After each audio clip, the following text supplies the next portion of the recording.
వాక్యము ధైర్యమును కలుగు చేయగలిగేది. దేవుని వాక్యము మనకు ఆదరణను ఇవ్వగలిగేది. దేవుని వాక్యము మన కన్నీరును తుడవగలిగేది. మనం బలహీనమైన సమయములో, కృంగిపోయిన సమయములో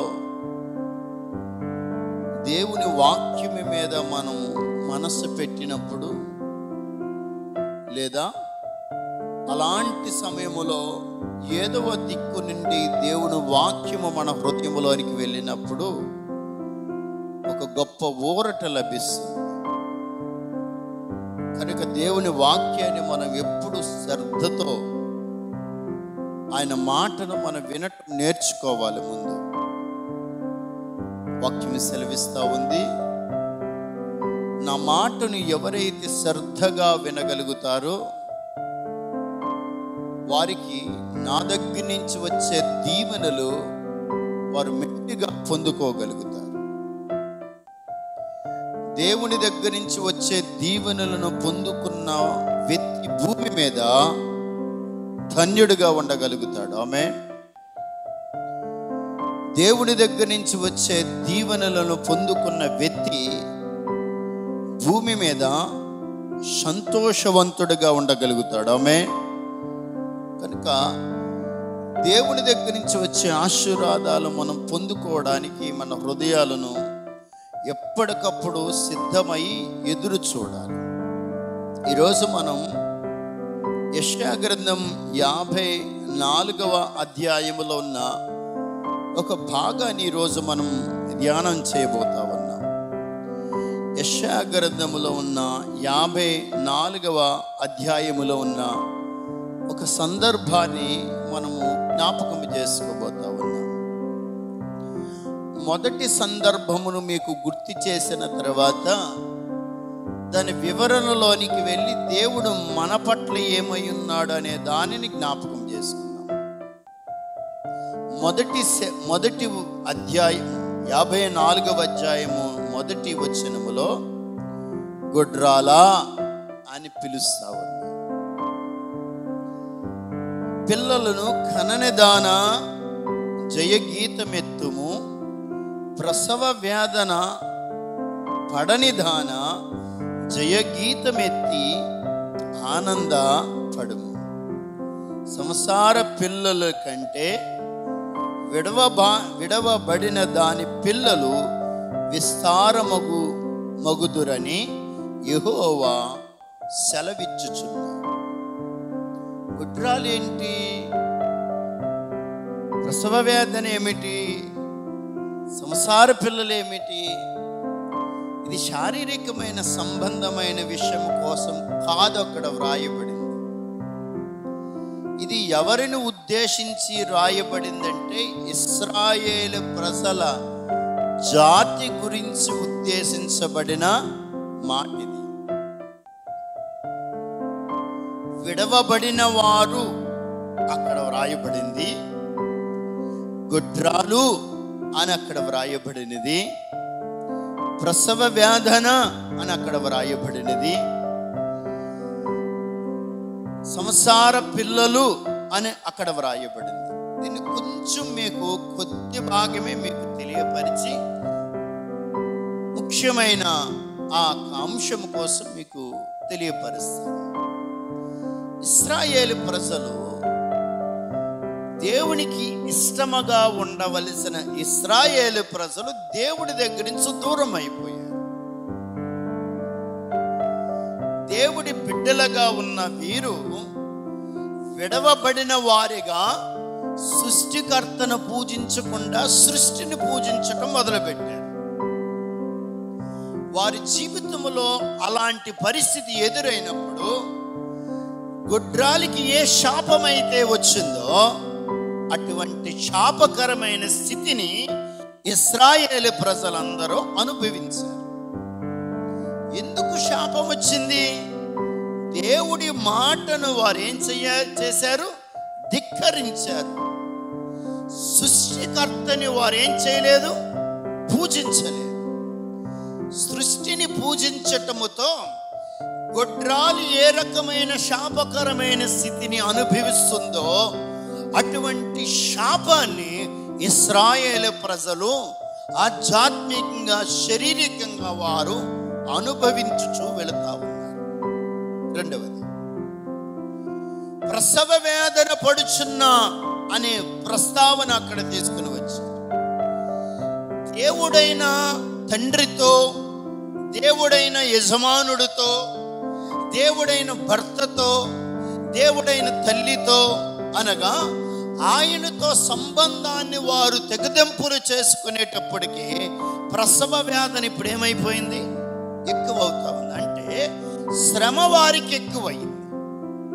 మూడవది, వారిని ఏమంటున్నాడంటే, పిల్లలారా విస్తారమగుదు విడవబడిన వారిని ఏమంటున్నాడంటే, రండి నా దగ్గరికి, నేను ఎవరినో తెలుసా అని వారిని అందరినీ పిలుస్తూ, నిన్ను సృజించిన వాడు నీకు భర్త ఉన్నాడు, సైన్యములకు అధిపతి యెహోవా అని ఆయనకు పేరు, ఇశ్రాయేలు యొక్క పరిశుద్ధ దేవుడు నీకు విమోచకుడు, సర్వలోకమునకు దేవుడని ఆయనకు పేరు. ఇక్కడ వినండి బాగా, ఈ మాట చెప్పి వాక్యములోనికి మనం లోనికంటే వెళ్దాం. ఇది కొద్దిగా మీరు అవగాహన చేసుకోండి. సృష్టికర్త అయిన దేవుడు నీకు నాకు భూమి మీద భర్త ఉన్నాడు. అదేంటండి భర్త అని అంటారేమో, భూమి మీద పురుషుడు స్త్రీ అనే దేవుడికి లింగ భేదము లేదు. ఆయన భూమి మీద ఉన్న ప్రతి మానవాళిని ఆయన భర్తగా ఆయన నిలిచి ఉన్నాడు. ఆయన చాలా రూపాలలో మనం ఆయన చూడొచ్చు. ఒకటి, యెషయా 66లో ఆయన అంటాడు, నేను ఒకని తల్లిని ఆదరించినట్లుగా నేను మిమ్మల్ని యెరూషలేములో ఆదరిస్తాను. అంటే ఆయన ఏమై ఉన్నాడు, ఒక తల్లిగా ఆయన మనకు దేవుడై ఉన్నాడు. యోహాను 15లో ఆయన అంటున్నాడు, నేను నిజమైన ద్రాక్షావల్లిని, నా తండ్రి వ్యవసాయకుడు. ఆయన మనల్ని పోషించే ఒక వ్యవసాయకుడు వలె, పాలించే ఒక, మనకి సమస్తమునిచ్చే ఒక వ్యవసాయకుడు వలె మనకున్నాడు. ఒక తండ్రి వలె మనల్ని ఆదరించడానికి ఆయన ఉన్నాడు. ఒక స్నేహితుడు వలె ఉన్నాడు. ఒక భర్త వలె ఉన్నాడు. ఆయన అంటున్నాడు, నేను నిన్ను సృజించిన వాడిని, నేను నీకు భర్త అయి ఉన్నాను. ఈ యొక్క సార్వత్రికమైన సంఘమును ఆయన మధ్యాకాశానికి వచ్చి తీసుకుని వెళ్ళడానికి వచ్చినప్పుడు ఈ సంఘము ఎలా సిద్ధమవ్వాలి, వధువ సంఘముగా సిద్ధమవ్వాలంటే పెండ్లి కూతురుగా ఏం చేయబడాలి, సిద్ధమవ్వాలి. ఆయన వచ్చే సమయానికి ఆయన అంటున్నాడు, నేను విమోచకుడను, నా పేరు సైన్యములకు అధిపతియగు యెహోవా. ఇప్పుడు ఆయన ఎవరు, సైన్యములకు అధిపతి అయిన యెహోవా. ఆయన ఎలాంటి వాడు, మనల్ని విమోచించే దేవుడు. ఆయన మనకి ఏ రిలేషన్ కలిగి ఉన్నాడు, ఆయన భర్త రిలేషన్ కలిగి ఉన్నాడు. నేను ఈ రిలేషన్ కోసం మరలా నేను దీని గురించి నేను చర్చించినప్పుడు లేదా మాట్లాడినప్పుడు, ధ్యానం చేసినప్పుడు నేను అడుగుచున్నాను, మీ ఇంటిలో మీ భర్త అన్నీ చూస్తాడా, చూడడా? చెప్పండి. వివాహమైన వారు మీ భర్త మీ ఇంటిలో అన్నిటినీ గమనించుకొని, అన్నిటినీ వివాహమైన కానీ ఇప్పటి వరకు ఇంటిని సంరక్షణలోనికి తీసుకుని వెళుతూ ప్రతి అవసరతను తీరుస్తున్నాడా లేదా? లేనట్టుకున్నారు మీరు. ఎట్టా చూస్తారు, మాట రాదా? ప్రార్థన చేయనా? పెద్ద విషయం కాదు, ప్రార్థన చేసి వెళ్ళిపోతారు మీరు. నేను తెలుగులోనే కదా చెబుతున్నాను. మీ భర్త తీర్చట్లేదా? చెప్పండి, గట్టిగా చెప్పండి. తీరుస్తున్నాడు. నేను అడుగుతున్నాను, మీ భర్త మీ అవసరాలు తీర్చుచున్నప్పుడు మీరు పక్కింటికి వెళ్ళి వేరే పురుషుని అడుగుతారా?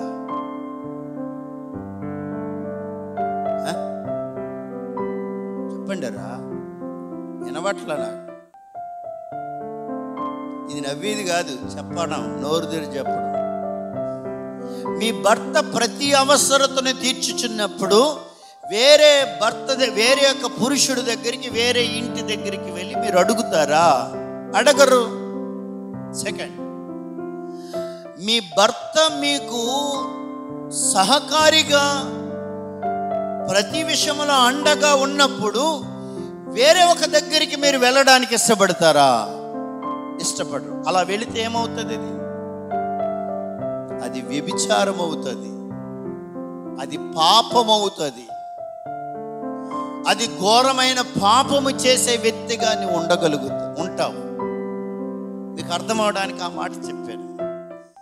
ఇప్పుడు దేవుడు మనకు భర్తగా ఉన్నప్పుడు, ఈ ఇశ్రాయేలు ప్రజలకి దేవుడు భర్తగా ఉన్నప్పుడు భర్త ఏం చేస్తాడు?